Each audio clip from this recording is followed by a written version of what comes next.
Sanibonani, welcome back to enye video. Ngiyabonga kakhulu ungene. Thank you very much. Ngicela ke usubscribe, like video, share video as well as ukubuka ama-ads. Asikhulumeni ngodaba ke lokabhuti ke u-DJ Waras oyewadutshulwa wabulawa izolo. Ngiyacabanga ukuthi ngiyenzile ivideo ukuthi udutshulwe endaweni yaseGoli okuthiwa duze ne-Carlton Center. Angazi bephuma noma bengena lapha noma bethi ke ufike wapaka imoto uma iphuma emotweni ke ngithi uyangena lapha. I think bathe bengena ukuthi kukhona abanye ade bethu bephuma, okay? Kwase kusho ukuthi ukhona ubhuti ke owayewathela ngenhlamvu ke wamdubula bathola ukuthi ngubani ngu-DJ Waras mangabe ke sokubheka kahle. So yeah, lokhu sashaqeka abantu abaningi kuvela izindaba zokubulawa kwakhe u-DJ Waras ngase-Carlton Center laphana eGoli. Kubuka ukuthi uWaras udutshulwe wabulawa ngesikhathi ehamba edolobheni ehlola amabhilidi okuthiwa ke usebenza ngawo asetshenzwa ngonogada bakhe laphana njengoba benomsebenzi wokuqapha ke lawo mabhilidi ambala laphana edolobheni. So umbiko evele endaweni yesehla ukuthi umsolwa ubecuthe ekhoneni waqonda kuWaras ngesikhathi ephuma ibhilidi liqondene ne-Carlton Center wamdubula kanye ngaphambi kokuba adle phansi. Waras bephethe inkampani i-JT VIP Allied Guarding and VIP Protection Services esebenza ukuqapha ke imicimbi esezingeni eliphezulu kanye nokuqapha izakhiwo ezidunwe izigebengu like the hijacked buildings kanye nezenzo zobugebengu nje enkabeni yedolobha lapha. So uWaras igama lakhe langempela nguWarwick Stock and ubena 40 years. Ungokuzala eThekwini kodwa ke wakhulela eGoli esebenza emsakazweni i-5 FM, i-YFM, iGagasi FM njengamanje ubethula uhlelo ke luthi ngicela ivisa kuMzansi Magic, okay? So Waras kuthiwa bezibiza ngobani enkundleni zokuxhumana ngo-Shady Luck ezinkundleni zokuxhumana. So ushiye emhlabeni ingane zakhe ezintathu. Lona daba lokaWaras guys kuthiwa ke ubehlola ke la mabhilidi lawo kuthiwa ebegadwe ngonogada bakhe. So uthe ukufika mhlawumbe bezefika noma ubephuma kwasho ukuthi ke bayamdubula ke igebengu lezi ezimdubulile. So kuloko sakhulunywa ngodaba lakhe kuyaphenywa uba nanku ukukhulunywa ke ngokuthi ke lo mdubulile kuthiwa ke ubene dreadlock something like that.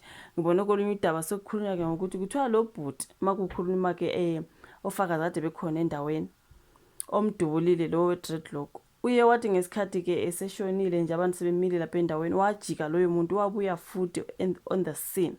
Ubekhona phakathi kwabantu ade bemile nje.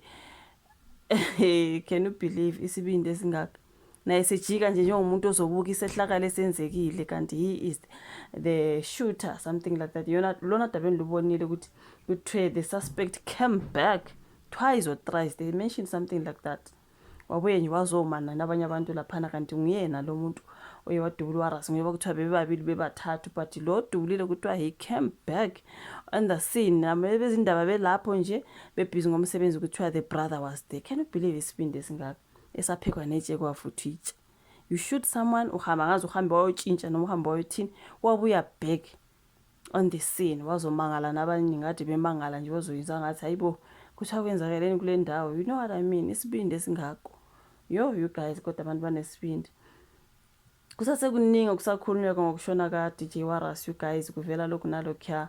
It's such a sad story. So yeah man, kusho ukuthi nje ngathi bebevele bemqophile ngoba nangu phela une something enokwenza ukuthi ube security company and enokwenza nokugada lawo ma-hijacked buildings. Siyazi ukuthi kwenzakalani when it comes to those hijacked buildings into ekanjalo nobugebengu phakathi kukhona into eziningi nje kwakuthiwe ziyenzeka kulawo mabhilidi. So obviously mhlambe he pissed off someone laphana mhlambe abakhala ngokuthi mhlambe bazoluza imali mhlambe siyazi ukuthi hijacked buildings shoot abantu babekhokha irent kula ndawo bakhokha kubani ke kulabo bantu labasuke bele hijackile lelo bhilidi mhlambe.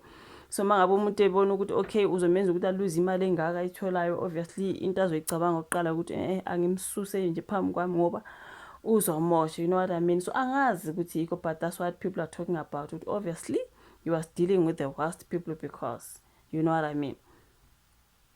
What a pity though. Kwaze kwakube ke ngo-DJ Waras you guys is the fact that ukuthi lo mdubulile ujiko wabuya on the scene. Hayi mina ngishaqekile namanje I'm like abantu banezibindi kanti abantu izibindi bazithathaphi. Hayi yo akusekho safe la ngaphandle sesikhuluma nje ezinye esikhuluma ngokwesaba ngoba guys wow a lot is happening. Abantu bayabulawa day in day out idumbu igazi liyachitheka abantu abesabi yini. Into esabisa kangaka you guys. Hayi ngeke waze kwanzima. Rest in peace DJ Waras. May your soul rest in peace. And yeah man, condolences to everyone obephila naye abaseduze kwakumndeni wakhe kade besebenzana and everyone else, South Africa as a whole. Alohlanga lungehlanga, you guys, I'm so sorry, but wow. Ayi kunabantu la ngaphandle. Thank you so much ukuthi ubuka ivideo, like, subscribe, share, sibonane kwezayo. Bye.